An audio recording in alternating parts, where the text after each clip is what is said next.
You open your eyes, and the first thing you feel is heat. Not the comfortable warmth of a morning sun, but the sharp, biting heat of molten steel, furnaces roaring, and machinery pounding like an iron heartbeat all around you. The air tastes like coal dust. Your clothes are soaked in sweat. Your hands ache as though they've been working for decades. Because they have. This is not a dream. This is Germany, the Ruhr Valley. The year is 1942, and you are a steelworker, not a soldier, caught in the gears of a war that you never wanted. Chapter 1. Awakening in the Fire. You stand inside the massive factory hall. Above you, cranes scrape across overhead rails, carrying tons of raw steel. Below you, the ground shakes occasionally as heavy presses slam down. Your task today lies on a heavy workbench in front of you, a turret ring. A giant steel circle, almost the size of a dining table. It will become the foundation for a tank's rotating turret, the mechanism that allows the gun to turn smoothly in battle. You help guide the ring into place using leather straps and steady voices. Your coworkers grunt from the effort. The steel slams onto the bench with a deep metallic thud. As you inspect its surface, something catches your eye. A stamped emblem. Swedish writing. Swedish steel. It's not unusual. Germany depends heavily on shipments from the north. Still, seeing foreign letters on the steel you hold, steel destined for war, brings a strange twist to your stomach. When the factory opened years ago, you considered it a blessing, a miracle even. Germany was collapsing. Inflation, unemployment, hunger everywhere. You voted for Hitler back then. Not out of hate, not out of ideology, but out of desperation. He promised jobs, stability, a future. And at first, he delivered. You got a job. You fed your family again. But now, in 1942, standing in a factory producing the machinery of war, you understand the real cost. And your children? Your children are being pulled into this world too, even though they never asked for it. The midday break ends abruptly. A deep vibration rolls through the walls, a distant drone. Then, the air raid sirens begin to scream, the unmistakable wail of danger. "Stay where you are," the supervisors shout. But fear spreads faster than orders. Men freeze. Everyone listens. Bombers. Close. The lights flicker, then go out. Only the glow of the furnaces remains, painting the room in trembling shades of orange. The factory shakes as the first explosion lands somewhere nearby. You look at the roof, then at your coworkers, then down at your trembling hands. You think of your wife, your son, your daughter, and you run with the others as the foreman finally shouts, "To the shelters! Move!" Chapter 2. Under Falling Skies. The shelter door slams behind you, locking you underground. The flickering lamp above you casts thin light over terrified faces. You sit with your back against a cold steel support beam, the vibrations of explosions traveling through it and into your bones. Another blast. Closer. Dust falls from the ceiling. Someone whispers a prayer. Someone else sobs quietly. But all you see in your mind are your children. Are they hiding somewhere safe? Are they crying? Are they alone? You grip the steel beam until your knuckles ache. As explosions rattle the shelter, memories press themselves into your mind. Your vote, your hope, your belief that a strong leader could fix a broken country. But now, years later, Germany feels more broken than ever. You didn't ask for this. You didn't want this. You only wanted work. You only wanted your family to survive. And now, the sky is falling. After what feels like hours, the sirens change tone, the all clear. When you climb back to the factory floor, glass litters the ground. A crane hangs at an unsafe angle. Part of the roof is destroyed. You want nothing more than to run home, to see your family, to know they survived. But the foreman blows his whistle sharply. "No one leaves. Work continues." Your chest tightens. You stare at the door, then at your turret ring, and you return to it, because you must. Because a man who walks out during a shift does not walk back in.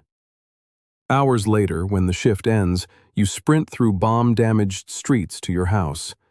Your hands shake as you open the door, and there they are. Your wife, your son, your daughter, dusty, shaken, but alive. Your son clings to you, the boy who tries to be brave. Your daughter holds your neck as though she will never let go.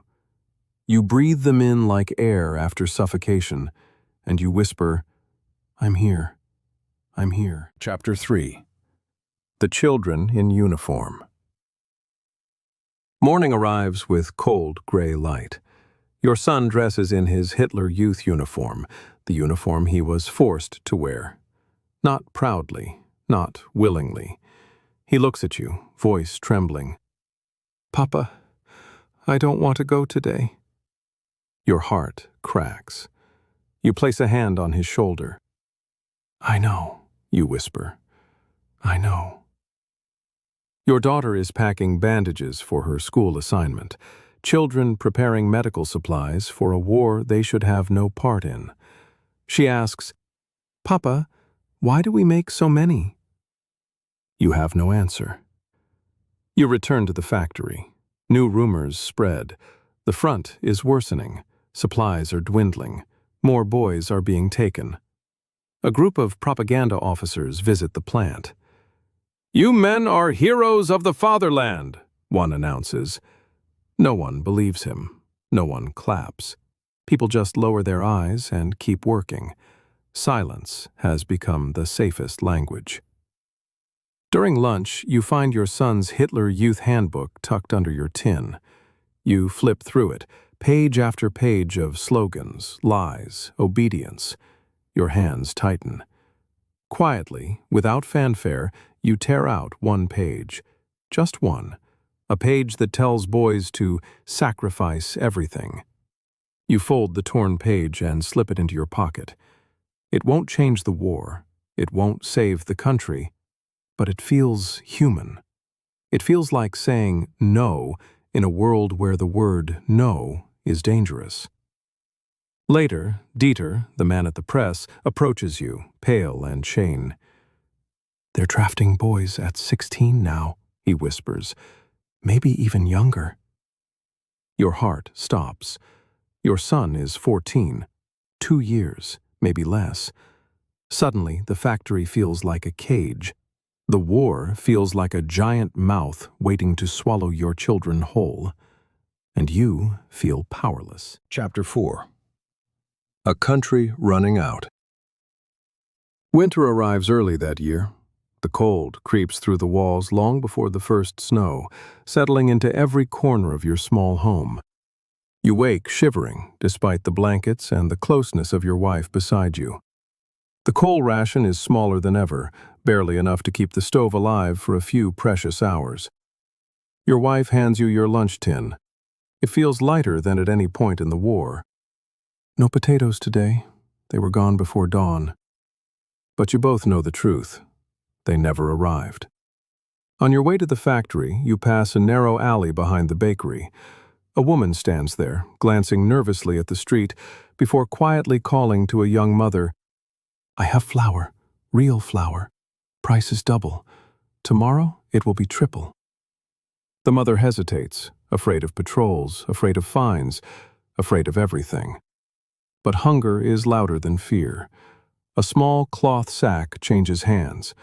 The woman disappears into the shadows. This is what survival looks like now. Small, secret, desperate. You keep walking. You cannot risk being seen. Inside the steel plant, the change hits you immediately. 2 furnaces have gone cold. There is no coal to feed them. Tools lie broken on benches, waiting for replacements that will never come. Entire sections of the factory floor sit in eerie silence. Your turret ring still lies on your bench, cold and untouched, but the steel plate you were meant to work next, normally waiting right beside it, is gone. The foreman passes you, rubbing his temples. "Supply delays," he mutters. "It'll be like this more and more." Germany is running out of everything: steel, fuel, time. Later that morning, you overhear 2 inspectors arguing near the storeroom. "The bearings aren't here," one says sharply. "We can't finish the rotation assembly." The other sighs, exhausted. "Then we improvise. Use the heavy ones. File them down. Just make it work." "That's dangerous." "Everything is dangerous now." They walk away, defeated. You stare down at your hands. Hands that once built furniture. Hands that once dreamed of rebuilding your home. Hands now making weapons for a war that is devouring the country from the inside out. That afternoon, you return home and find your son sitting silently at the table, his Hitler Youth jacket discarded on the floor. Your wife meets your eyes with worry. "He had a rough day," she whispers. Your son's voice is small, thin. "They made us crawl under real barbed wire," he says. "Klaus got cut. Badly. They told him to keep going. They yelled at him when he cried." Your chest tightens.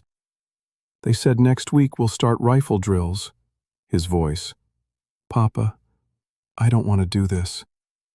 You pull him into your arms, holding him as though the world might try to take him the moment you let go. Your daughter appears then, holding a bundle of half-sewn bandages.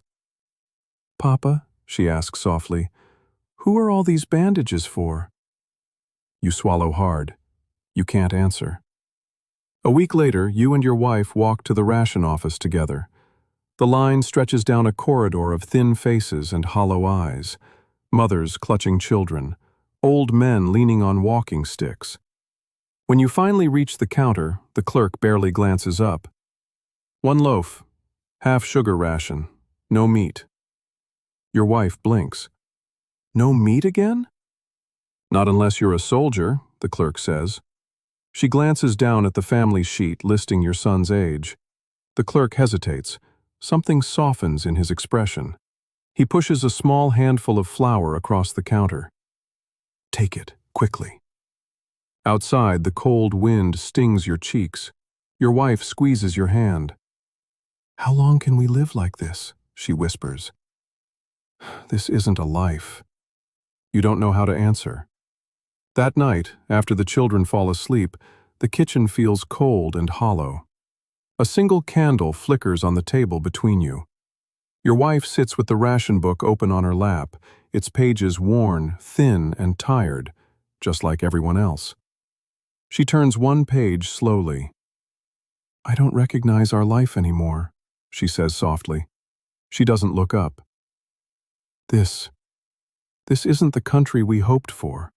Not the future we imagined for the children. We wanted them to grow up safe, educated, free." Her voice. "We never believed in any of this," she whispers. "We just tried to survive, tried to keep our family fed. And somehow everything changed around us, and we had no way to stop it." You take her hand gently. "We didn't choose this," you murmur. "We were pushed into it, slowly, until there was nowhere else to go." A tear slips down her cheek. "We're still just trying to live," she says. "And even that feels impossible now." Chapter 5. The Collapse. By early 1945, everything is falling apart. The city is a skeleton, buildings gutted, shops empty, people thin and quiet. Inside the factory, more furnaces go cold, tools rust, workers disappear, to the front, to shelters, to graves. One morning, you find your son sitting at the table, hands shaking around a folded letter. "They want me to report to the Volkssturm," he whispers. "They want boys to fight now."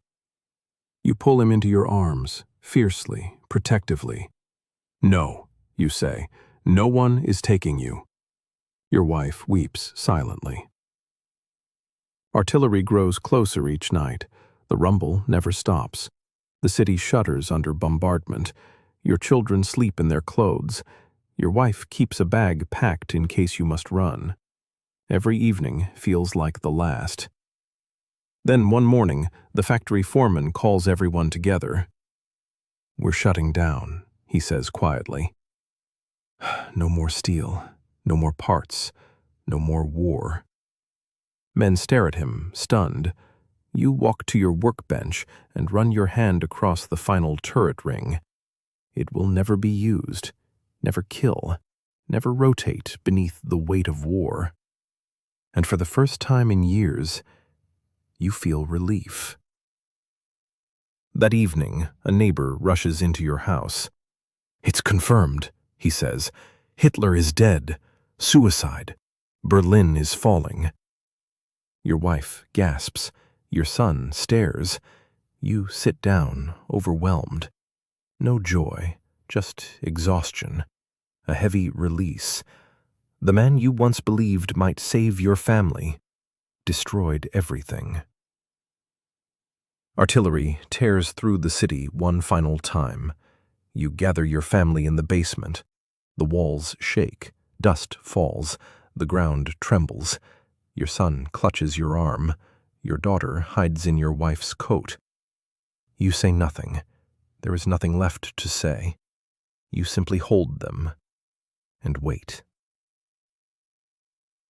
At dawn, the world goes silent. No bombs, no guns, just silence. You step outside. The city is ruined, broken, burned, but alive. Your wife folds into your side. Your children cling to you. Your daughter asks softly, "Papa, is it over now?" You kneel beside her. "Yes," you whisper. "I think it is." For the first time in years, the air feels different. Not full of victory, not full of pride, but full of possibility. Small, fragile, real. You hold your family close. The war is over, and though guilt sits heavy in your chest, you survived. Your family survived. And now, from the ashes, you can finally begin again.